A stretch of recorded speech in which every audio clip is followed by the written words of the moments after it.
troubled over dwindling public confidence in the judiciary and the ability of the National Judicial Council to deliver justice.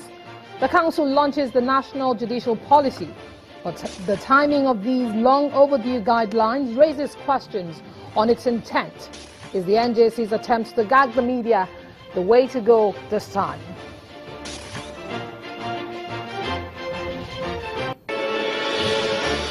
And former President Goodluck Jonathan has been speaking on the arms deal scandal. He says it's impossible for the National Security Advisor during his administration, Sambo Dasuki, to have stolen $2.2 billion, as claimed by the Economic and Financial Crimes Commission. That's our focus on the program tonight.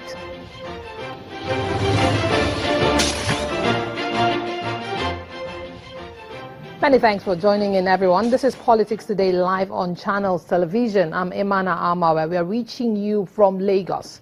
Well, tonight, we look at another perspective of the issues thrown up from the DSS raid on the judges recently. The National Judicial Policy that was launched on Monday, which seeks to provide guidelines on how judicial officers should conduct themselves. Interestingly, that policy comes with a lot of conditions. And we'll also take a look at former President Goodluck Jonathan, who's been speaking on the $2.2 billion arms deal scandal involving the former National Security Advisor under him. Well, don't be left out on the conversation. Remember that we are live right now on Facebook. So go ahead, watch, post your comments and be part of the show.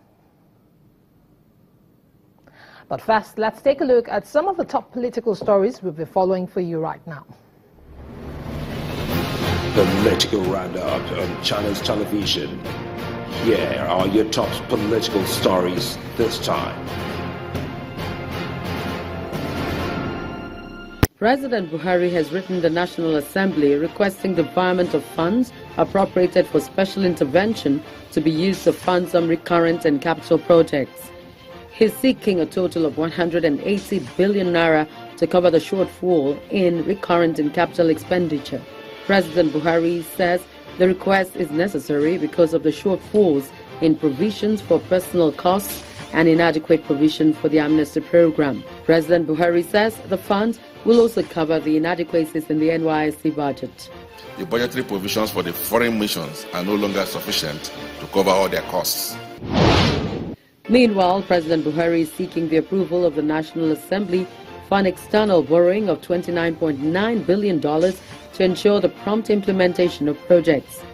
In another letter addressed to the Speaker of the House of Representatives, President Buhari says the project, which needs funding cut across various sectors, including agriculture, health, education, water supply, employment generation, and social safety net programs. The external borrowing will also fund health projects in the Northeast. It has become necessary to resort to prudent external borrowing. President Muhammadu Buhari's anti-corruption war has changed the perception of the international community about Nigeria. Those are the words of the chairman of the Economic and Financial Crimes Commission, EFCC, Ibrahim Magu, during a visit to the headquarters of the National Union of Textile, Garment and Tailoring Workers of Nigeria in Kaduna State, northwest Nigeria. Mr. Magu stresses the need for Nigerians to support the federal government in the anti-graft fight so as to rid the country of corrupt practices. Together, we'll deal with corruption. Together, we'll kill corruption. And Edo State Governor Adams Oshomole says he would like to be remembered as a governor that ended godfatherism in Edo politics.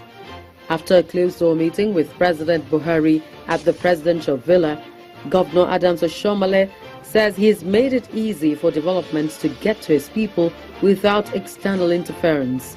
I'm happy I have fulfilled my objective.